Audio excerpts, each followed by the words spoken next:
For over 2 decades, SunTrust Properties has continuously changed the landscape and skyscape of Luzon, Visayas, and Mindanao.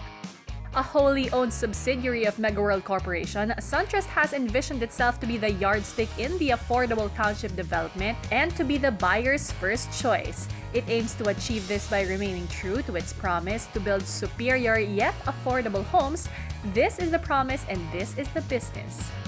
First of all, attorney, congratulations on 20 years of SunTrust. Grabe. Rewind lang tayo ng konti to your years starting out.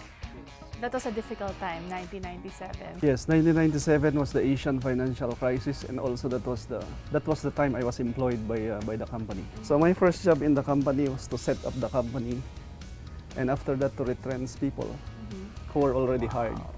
Well, those were difficult times. Then we were less than 100. Right now, on our 20th year, we are more than 300. Wow.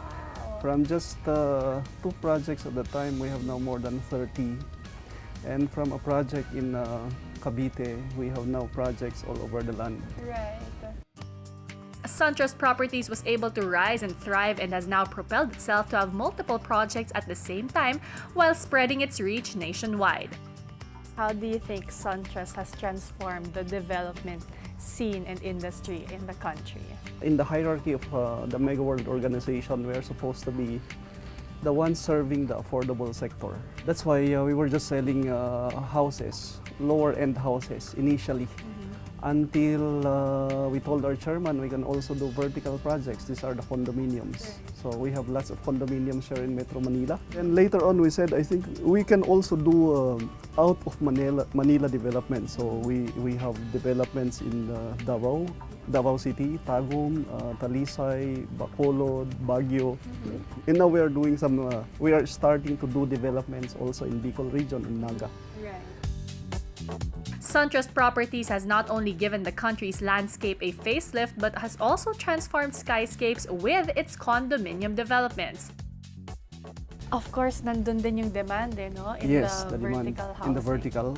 And by the way, we also ventured into industrial park development. Okay. So we have SunTrust Ecotown in Tansa. Yes, we featured this also. Yes, which is centered on an industrial park, locators from foreign lands coming here to provide jobs for the people.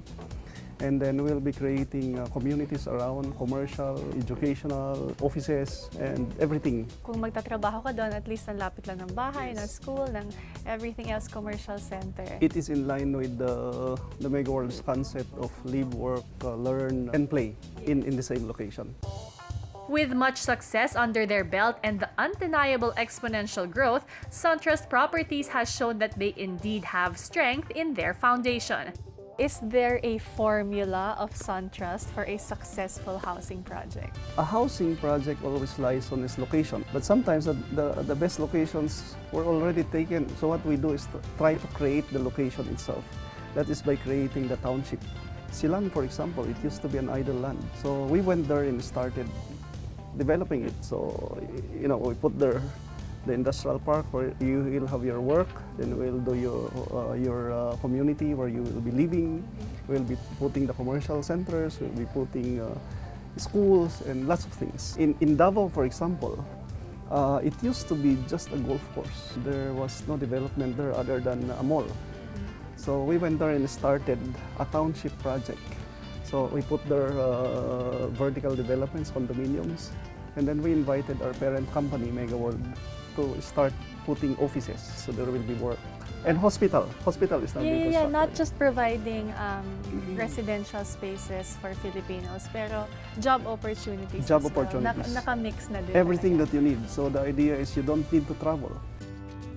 In their 2 decades of operation, they have received multiple awards, proof that they are steadfast in their goal of being a home buying intender's first choice. Aside from 30-plus developments, SunTrust is also very much into social responsibilities. It's a natural thing for us here at SunTrust. We encourage it. In most schools that are nearby to our projects, we give time to visit them, to give whatever we can give. And I am proud to say that these are not coming from the company. These are contributions of people. salespeople, employees. It's not really so much, but the fact that we do it, and it's a natural thing that you don't even force on people, employees, is something that makes us maybe different. Oh, it's nice. Ano talaga, it's in the heart of your employees Yes, to be yes, able yes. to share. You see, we are having our 20th anniversary, which is centered on our workers, site workers. There is a portion there that we are doing is called Benteng Hiling because we're on 20th anniversary. Benteng Hiling, 20 wishes. These wishes, you know, they are just asking for eyeglasses for them to see the ruler. They are asking for bikes so that they don't need to ride, but just, you know, do the bike and go to their work. And then people here, employees and salespeople, volunteer to just give these things. The future is indeed bright for SunTrust Properties. From 2 projects to now 30 in their portfolio, they have conquered hurdles and raised the bar in property development. So, 20 years moving forward, what are the plans? We have, for housing alone, we have about 5 million housing needs in the country, all over the provinces and cities. And that is what we are planning to contribute to, building more communities, sustainable, affordable communities that are good also in quality. At the same time, we want to expand our concept on developing industrial parks. Our market is not the high end, but it's maybe middle and low. So we want to create the jobs for them. These are the factories. I mean, one industrial park alone in Cavite is employing at least 80,000 people. Wow. So if you can create that kind of thing in an area and then create the community, and that would be sustainable township development. Thank you very much. Good job.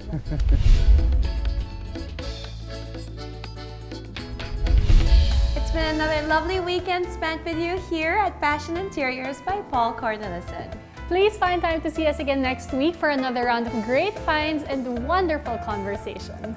From living spaces to living life beyond its confines. This is your ultimate guide to modern living.